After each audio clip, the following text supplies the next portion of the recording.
Они мечтатели и фантазеры. Адам и Хава дружат с детства, как их родители. Пишут друг другу письма и хранят их в дупле дерева, которое растет между домами.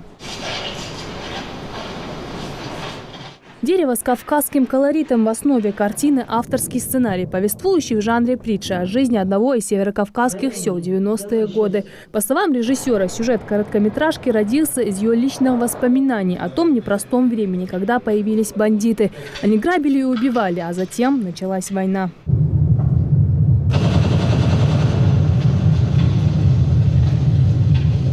Фильм задумывался как полный метр, но в итоге многое сократили. Режиссер, выпускница ВГИКа Хава Мухиева, будучи ингушкой, с особым трепетом передает культуру и быт своего народа. Необходимый визуальный ряд для фильма она искала у самих истоков. Съемки фильма проходили в Ингушетии и в Дагестане. Главные роли сыграли Мухажир Далаков и Иман Исимбаева, актеры, хорошо владеющие родным языком.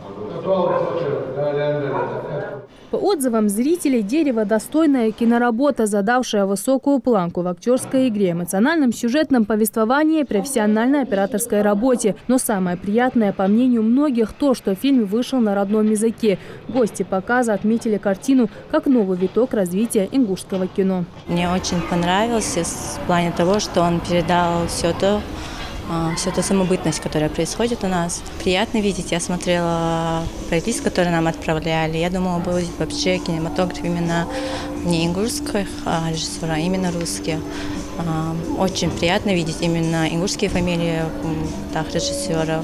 Приятно смотреть на такие фильмы. Сила духа, которая способна двигать горы и достигать, казалось бы, недостижимого. Документальный фильм «София Гевейлер. Быть в игре» стала еще одним открытием для ингушского зрителя. Картина повествует о самых молодых игроках сборной России по футболу.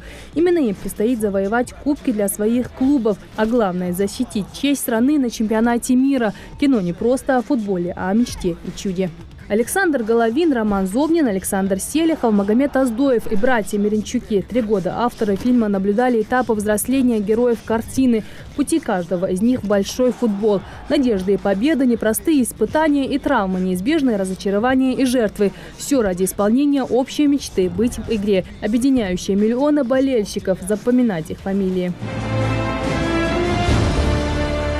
Запомнили зрители еще одного героя – Семена Калинина, ветеран Великой Отечественной войны, десантник, разведчик и партизан, который, пройдя всю войну от начала и до конца, захотел покорить небо и стал летчиком. Он нашел свою судьбу, женился и прожил в браке 53 года. Жизнь его искушала разными испытаниями, пройдя которые он, несомненно, добился успеха.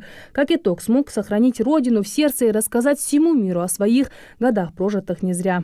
Я в армии полковник Калинин Семен Симонович. Родился 12 июля 1920 года. В семье крестьянина, колхозника.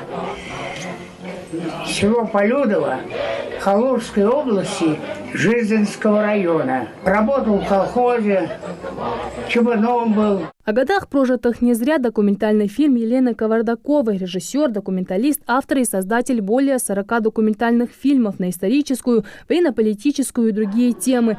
Ее фильм о бесценной жизни человека и подвигах, совершенных во имя Родины, как и все представленные сегодня, занял свое место в сердцах кинолюбителей. А какую награду получит на кинофестивале «Золотая башня», станет известно уже 30 ноября, в день закрытия фестиваля. Жайдат Хулухоева, Мербек Миржоев, Новости 24.